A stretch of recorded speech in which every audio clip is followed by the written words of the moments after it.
नमस्कार प्यारे बच्चों। मैं विपिन कुमार स्वागत करता हूं आप सभी का अपने YouTube channel VR maths classes में।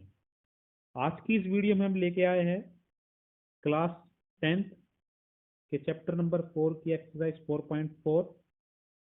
आज की इस वीडियो में हम 4.4 के सभी प्रश्नों को हल करेंगे, लेकिन उससे पहले हम देख लेते हैं कि मूलों की प्रकृति से हम क्या समझते हैं। नेचर ऑफ रूट्स का मतलब क्या है। अगर आपको नेचर ऑफ रूट्स के बारे में पता चल जाएगा तो इस प्रश्नावली को हल करने में आसानी होगी। तो चलिए देरी ना करते हुए आज की हम अपनी वीडियो शुरू करते हैं। अगर आप हमारे चैनल पर नए हैं तो चैनल को सब्सक्राइब करना ना भूलें। वीडियो आपको अच्छी लगे तो वीडियो को लाइक ज़रूर करें और अपने दोस्तों को शेयर कीजिए। ठीक है, तो हम अपनी वीडियो को शुरू करते हैं। मूलों की प्रकृति देखिए, द्विघात समीकरण का standard form ax² plus bx plus c is equal to 0 है। द्विघात सूत्र जो था जिसमें हमने d निकाला था, जिसको हम कह रहे हैं डिस्क्रिमिनेंट b² माइनस 4ac, ये d हमें बताता है कि मूलों की प्रकृति क्या रहेगी। अगर d हमारा 0 से बड़ा है तो जो मूल है वो वास्तविक होंगे और असमान होंगे। कैसे होंगे? वास्तविक एवं असमान। ठीक है, दूसरी कंडीशन क्या है? अगर d हमारे पास इज इक्वल टू 0 आ जाए तो मूल वास्तविक ही रहेंगे, लेकिन इस बार जो है मूल समान होंगे, वास्तविक एवं समान। ठीक है, इन दो केसों में हम मूल ज्ञात कर सकते हैं, यानी वास्तविक मूलों का हम पता लगा सकते हैं। d ग्रेटर देन 0 है तो असमान होंगे और d इक्वल टू 0 तो समान मूल होंगे। और इन दोनों केसों में ही मूलों का अस्तित्व होता है, यानी कि हम मूल जो है वो निकाल सकते हैं। ठीक है, लेकिन अगर d मेरा 0 से छोटा आ जाए तो मूल जो है वो वास्तविक ना होकर अवास्तविक हो जाते हैं, तो उन मूलों का अस्तित्व भी नहीं होता। अगर हमारे पास d 0 से छोटा आ जाता है तो हम कहेंगे मूलों का अस्तित्व नहीं है और उसकी आंसर भी हम निकाल नहीं पाए। ठीक है, तो चलिए देरी ना करते हुए आज का हम पहला प्रश्न ले लेते हैं। निम्न द्विघात समीकरणों के मूलों की प्रकृति ज्ञात कीजिए। यदि मूलों का अस्तित्व है, देखो जो मैं कह रहा था, अस्तित्व है तो उन्हें हल कीजिए। हम जो है इस वीडियो में कर रहे हैं एक्सरसाइज 4.4 के सभी प्रश्न, जिसको हम ध्यान से करने वाले हैं। सेकंड पार्ट में ले लेता हूँ, बाकी दो पार्ट आप अपने हिसाब से कर लेना। देखिए, इसमें a है हमारे पास 3, b है हमारे पास -4√3 और c है हमारे पास 4। तो हम क्या करेंगे? d निकालेंगे। d होता है b² minus 4ac, value put करो, -4√3 का होल स्क्वायर -4 मल्टीप्लाई 3 मल्टीप्लाई 4। तो अब देखिए इसको, 4 का स्क्वायर 16, 16 3 48 आ जाएगा ये, और ये भी 48 आ जाएगा। तो डी आ गया हमारे पास 0। डी क्या आ गया हमारे पास? 0। जैसे डी हमारे पास 0 आ गया तो हम कहेंगे इस द्विघात समीकरण के मूल वास्तविक और समान है। वास्तविक और समान है तो आंसर हमारे पास निकलेंगे, दो आंसर निकलेंगे, दोनों ही होंगे -b/2a -b/2a। तो आंसर हम निकाल देंगे। तो x बराबर में आ गया माइनस, b था हमारे पास माइनस का 4/वर्गमूल 3 बटे में 2a, a था हमारे पास 3। तो x आ गया 4/3 बटे में 2 गुणा 3, 2 से ये कट जाएगा 2। तो x आ गया हमारे पास 2√3/3। तो दोनों आंसर ये आ जाएंगे। ठीक है, पहला प्रश्न समझ में आया आपको? तो चलिए दूसरे प्रश्न की तरफ हम चलते हैं। दूसरा प्रश्न है, निम्न प्रत्येक द्विघात समीकरण में k का ऐसा मान ज्ञात कीजिए कि उसके दो बराबर मूल हो। ये बहुत ही इंपॉर्टेंट क्वेश्चन है, मोस्ट इंपॉर्टेंट क्वेश्चन है। इस टाइप का क्वेश्चन जो है आपका बोर्ड में पक्का आएगा, हर बार आता है, इस बार भी आएगा। दोनों पार्ट में करा देता हूँ यहाँ पर, ध्यान से देखना है। डी हमें निकालना है और फिर कह रहा है कि दोनों मूल बराबर है। दोनों मूल बराबर तब होते हैं जब हमारा डी क्या हो? 0। तो डी हम निकालेंगे, उसको 0 के इक्वल रखेंगे और के का मान निकालेंगे। पहला देखिए, यहाँ पे ए हमारे पास 2, बी है हमारे पास के, सी है हमारे पास 3, डी निकाल लेते हैं। डी बराबर में फॉर्मूला लिखेंगे पहले, B square minus 4ac। B था हमारे पास के का स्क्र हो जाएगा, -4 मल्टीप्लाई ए 2 है, सी हमारे पास 3 है, तो डी आ गया के स्क्र माइनस 8 या 24। ठीक है, फिर हम लिखेंगे चूंकि दोनों मूल बराबर है, दोनों मूल क्या है बेटा, बराबर है, तो इसका मतलब हुआ this implies T is equal to हम रखेंगे 0, और डी हमने निकाला है के स्क्र -24 इज इक्वल टू 0। के की वैल्यू निकालने यहाँ से, के स्क्र आ जाएगा बराबर में 24, और के आ जाएगा मेरा वर्गमूल 24 प्लस माइनस 24, तो के की वैल्यू यहाँ से आएगी प्लस माइनस, देखो 24 को जो है हम ब्रेक कर सकते हैं, 24 को लिखा जा सकता है 4 6 24, और 4 जो है 2 का वर्गमूल होता है, तो के की वैल्यू आ गई प्लस माइनस 2√3। वीडियो को पॉज करके आप इसका सॉल्यूशन लिख लीजिए, फिर हम अगला पार्ट करते हैं। पॉज कर लीजिए। ठीक है, अब हम इसका अगला पार्ट कर लेते हैं। देखिए अगला पार्ट देखिए इसका, के एक्स इंटू के माइनस 2 प्लस में 6 इज इक्वल टू 0। इस पार्ट में जो है समीकरण स्टैंडर्ड फॉर्म में नहीं है, सबसे पहले हम उसको स्टैंडर्ड फॉर्म में लिखेंगे, फिर ए बी सी लिखेंगे सॉरी, फिर डी की वैल्यू निकाल लेंगे। सेकंड पार्ट देखिए, सेकंड पार्ट से हमारे पास आ जाएगा के एक्स की मल्टीप्लाई एक्स से करेंगे तो के एक्स स्क्वायर माइनस 2 से करेंगे तो 2 के एक्स प्लस में 6 इज इक्वल टू 0। यहाँ से ए आ गया हमारे पास के, बी आ गया हमारे पास माइनस का 2 के, और सी आ गया हमारे पास 6। फिर से डी निकाल लेंगे, डी था हमारे पास B square minus 4ac, B हमारे पास माइनस का 2 के, पूरे का स्क्वायर कर देंगे, माइनस का 4 गुना में ए है हमारे पास के, और सी हमारे पास 6, तो डी आ गया 4 के स्क्वायर माइनस का 624 के। ठीक है, अब चूंकि हमारे पास दो मूल बराबर है तो हम इसको 0 के ऊपर रख देंगे, तो दिस इम्प्लाइज 4 के स्क्वायर माइनस 24 के बराबर में 0। अब इन दोनों से देखिए 4 भी कॉमन आता है, के भी कॉमन आता है, तो अंदर बच जाएगा के माइनस का 6 इज इक्वल टू 0। तो यहाँ से क्या है, या तो 4 के इज इक्वल टू 0 होगा, या फिर के माइनस 6 इज इक्वल टू 0 होगा। तो यहाँ से के की वैल्यू आ गई 6, और यहाँ से के की वैल्यू आ गई 0। के हमारा 0 नहीं हो सकता, क्यों नहीं हो सकता, अगर यहाँ पे आप के 0 रखेंगे तो सिर्फ 6 इज इक्वल टू 0 बचेगा, और ऐसा पॉसिबल ही नहीं है, इसलिए के की वैल्यू 0 नहीं होकर क्या होगी 6।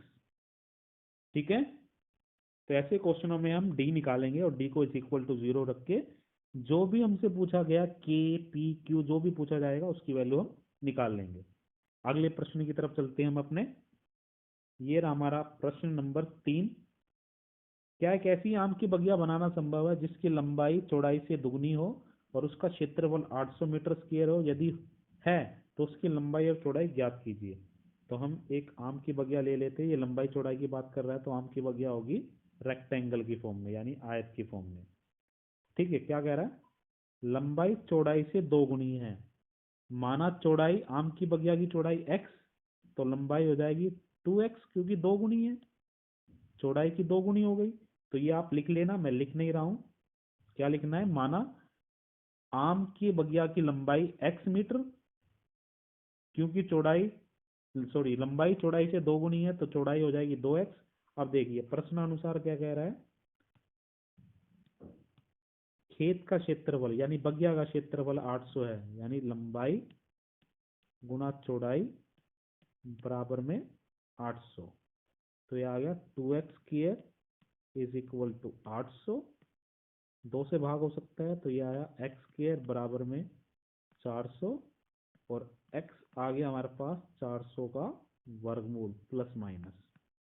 तो x की वैल्यू आ गई 400 का वर्गमूल हम जानते हैं 20 आ जाएगा, प्लस माइनस 20, माइनस आंसर नहीं हो सकता क्योंकि लंबाई चौड़ाई माइनस में नहीं होती, तो x की वैल्यू आ जाएगी हमारे पास 20। प्लस में आई है तो हम कह सकते हैं कि ऐसा संभव है। तो चौड़ाई आ गई 20, तो लंबाई आ जाएगी इसकी 2 गुनी यानी कि 40। ठीक है, अगला प्रश्न देखते हैं अपना, प्रश्न नंबर 4। क्या निम्न स्थिति संभव है? यदि है तो उसकी वर्तमान आयु ज्ञात कीजिए। दो मित्रों की आयु का योग 20 वर्ष है। दो मित्र हैं, ठीक है, एक D1 मान लिया हमने, एक D2 मान लिया। इन दोनों की आयु का योग 20 है। कितना? 20। अगर एक 10 है तो दूसरा भी 10 होगा, क्योंकि दोनों को जोड़ के 20 आएगा। अगर एक 9 है तो दूसरा 11 होगा। ठीक है, तो इसी प्रकार से अगर एक मित्र की आयु हम x माने तो दूसरे मित्र की आयु 20 माइनस एक्स होगा। ठीक है, तो यही हमें लिखना। माना एक मित्र की वर्तमान आयु x, तो दूसरे मित्र की आयु वर्तमान आयु 20 माइनस एक्स। अब देखिए प्रश्नानुसार 4 वर्ष पूर्व उनकी आयु का गुणनफल। 4 वर्ष पूर्व, तो 4 वर्ष पूर्व पहले मित्र की आयु क्या होगी? 4 माइनस एक्स, 4 माइनस कर देंगे। दूसरे मित्र की आयु क्या होगी? 20 माइनस एक्स थी इसकी पहले, 4 और माइनस हो जाएगा, और इनका गुणनफल करेंगे तो बराबर में क्या आना चाहिए? 48। तो ये प्रश्नानुसार है, अकॉर्डिंग टू क्वेश्चन हम लिखेंगे इसको। अकॉर्डिंग टू क्वेश्चन आ जाएगा ये, इसको हल कर लेते हैं। ये आया x माइनस 4 इंटू में 16 माइनस एक्स बराबर में 48। सोल्व कर लेते हैं। ये आया 16x माइनस का एक्स स्क्र, 16 × 4 = 64 माइनस का minus plus 4x is equal to 48। सभी को एक तरफ ले आएंगे, माइनस का एक्स स्क्र, 16 और 4 20x माइनस का 64 माइनस का 48 इज इक्वल टू 0। तो यह माइनस का एक्स स्क्र प्लस का 20x माइनस का, यहाँ पे इसको ऐड करके देखिए कितना आया? 112 इज इक्वल टू 0। तो ये समीकरण बना है हमारे पास। माइनस को हम ले लेंगे, एक्स स्क्र माइनस का 20x प्लस का 112 इज इक्वल टू 0। तो यहाँ से डी निकालते हैं, देखो जल्दी से। ए है हमारे पास 1, बी है हमारे पास माइनस का 20, और सी है हमारे पास 112। डी निकाल लेते हैं। डी है 20 स्क्र माइनस 4ac, बी था मेरे पास माइनस का 20, उसका होल स्क्वायर करेंगे, माइनस 4, ए है मेरे पास 1, और सी है मेरे पास 112। 20 का स्क्वायर 400 माइनस 4 से मल्टीप्लाई करेंगे इसको, क्या आएगा? ये 12 चौक 48, 448 आ गया, और ये आ गया माइनस का 48। तो डी आ गया मेरा 0 से छोटा। जैसे ही मेरा डी 0 से छोटा आया तो हम कहेंगे कि ऐसी स्थिति बिल्कुल भी संभव नहीं है। यहीं पे हमारा आंसर खत्म हो गया। तो हम कहेंगे यह स्थिति संभव नहीं है। तो चलिए इस एक्सरसाइज के हम अपने अंतिम प्रश्न की तरफ चलते हैं। इस एक्सरसाइज और इस चैप्टर का अंतिम प्रश्न है। इसके बाद जो हम अगली वीडियो लेके आएंगे वो लेके आएंगे इस एक्सरसाइज से या इस चैप्टर से संबंधित जितने भी important question last year exam में आ चुके हैं उसके बारे में हम डिस्कस करेंगे। तो चलिए पहले अंतिम क्वेश्चन कर लेते हैं। क्या परिमाप 80 मीटर तथा क्षेत्रफल 400 मीटर स्क्वायर के एक पार्क को बनाना संभव है? यदि है तो उसकी लंबाई और चौड़ाई ज्ञात कीजिए। फिर से हम ले सकते हैं, ये हमारे पास है रेक्टेंगल, इसकी लंबाई हम x मान लेते हैं, सॉरी, इसकी लंबाई हम x मान लेते हैं और चौड़ाई y। ठीक है, लंबाई x और चौड़ाई y। तो इसका परिमाप क्या होगा? परिमाप हम जानते हैं, आयताकार का क्या होता है? 2 गुना में लंबाई जमा चौड़ाई। तो हम लिखेंगे आयताकार पार्क की लंबाई, सॉरी परिमाप इतना। तो यहाँ से आएगा x जमा में y बराबर में 40, 2 से डिवाइड कर दिया, तो x की वैल्यू आ गई यहाँ से 40 माइनस y। इसका यूज करेंगे हम, समीकरण 1 मान लेते हैं इसको। फिर देखिए पार्क का क्षेत्रफल लिखेंगे हम। पार्क का क्षेत्रफल 800 है, यानी कि लंबाई गुना चौड़ाई, लंबाई x थी, चौड़ाई y है, ये 400। यहाँ पे हम x की वैल्यू रख देंगे, x था हमारे पास 40 माइनस वाई इंटू में y बराबर में 400। ठीक है, इसको मल्टीप्लाई कर देते हैं, यहाँ लिख देता हूँ मैं इसको। क्या है? 40y minus Y square minus का 400, 400 भी हम इस तरफ लिया, माइनस का इज इक्वल टू 0। इसको स्टैंडर्ड फॉर्म में लिखते हैं, माइनस कॉमन ले लिया, Y square minus 40y plus में 400y इज इक्वल टू 0। अब देखते हैं ये स्थिति संभव है या नहीं। तो यहाँ से देखिए ए हमारे पास है 1, बी है हमारे पास माइनस का 40 और सी है हमारे पास 400। तो फटाफट से हम डी निकाल लेते हैं और डी से हमें पता चलेगा कि ये स्थिति संभव है या नहीं। मैं रफ कर देता हूँ, पॉज करके वीडियो को आप नोट कर लीजिए। तो ये मैं रफ कर देता हूँ। यहाँ से देखिए क्या आएगा हमारे पास। तो हमारे पास डी आया बी स्क्वेयर माइनस 4ac। तो डी था हमारे पास माइनस का 40 का होल स्क्वेयर माइनस 4 गुना में ए मेरा 1 है मल्टीप्लाई 400। तो 4 का स्क्वेयर करा, 40 का स्क्वेयर करा हमने 1600 माइनस ये भी आ गया 1600। तो डी आया मेरा 0।